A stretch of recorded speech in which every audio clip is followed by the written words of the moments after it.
Thank you, Mr. Chairman. Ms. Pfluger, I just wanted to try to figure out where we're going with this. Thank you for your good efforts. So you're essentially saying if you receive funding from a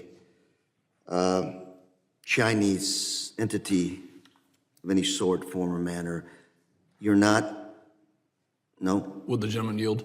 Of course. No, that's not true. It's a Chinese entity of concern as defined that has a link or an affiliation or association with a CCP-related academia or sponsored institution that has been deemed as a Chinese entity of concern. So there are many other cultural types of organizations that do sponsor, with the monetarily sponsored programs. But this is different, and this is what the DoD has really set the precedent on, is that they have identified these entities, and they do morph, and the names do change. And that's what I'm trying to figure out here, because you're absolutely right. A lot of these entities in China do morph, and most of the entities in China are owned by the government, if not all. And so the ability to morph is unbelievable.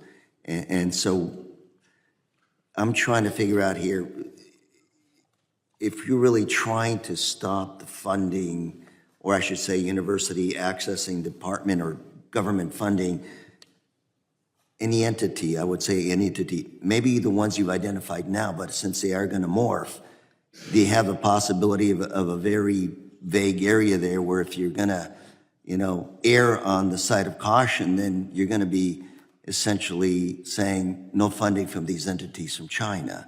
And, that's maybe a public policy presumption that you're making, but, it doesn't stop China from actually accessing a lot of our research at our universities, because if you essentially decide not to take U.S. government funding, you're still going to be doing relationship building, working with these entities nonetheless, and that could present a threat to our national security? Yeah, I think I'm trying to figure this out here. I think you're making my point. Does the gentleman yield? Yes. I think you're making my point. It is very difficult to figure this out. DoD has spent many years trying to figure this out since 2004. This is a good place to start. We know it's not an all-inclusive list. We know that the ability for these entities to shift and move and maneuver and rename, and that exists, but let's start here. This is the strongest signal that we can send to the Chinese Communist Party, who has, on the commercial side, year after year after year, stolen billions of dollars of intellectual property from American companies and from American universities, and we need to say no more, and you're not going to infiltrate these universities, even if, yeah, please go ahead. Gentleman yield.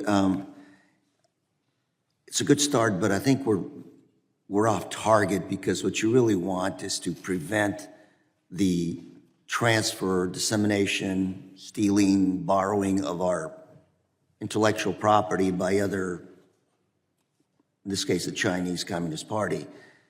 And I think we need a different kind of a mechanism to stop this. The funding, all you have to do is say, I'm not going to accept department funding, and they'll continue to work with whoever it is they want to work with internationally.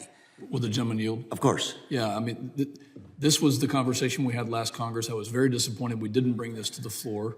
In the case of what Mr. Ivey is asking for, the waivers, I mean, it was included in last year's. Why didn't we bring that to the floor, and why didn't we have a start for this?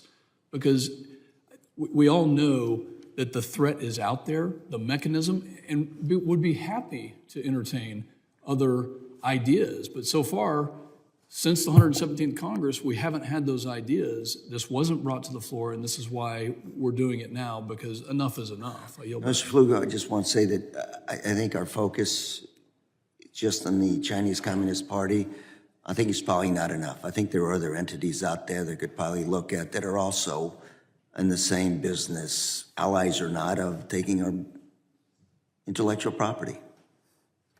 If you'll yield for a minute. Yields his 18 seconds. I agree with you. I want to work with you on that. This is a good starting point. And again, I really do think this has bipartisan written all over it, that we send a strong message to the CCP. I yield back. And in the last 5 seconds, I do look forward to working with you on this issue. Thank you.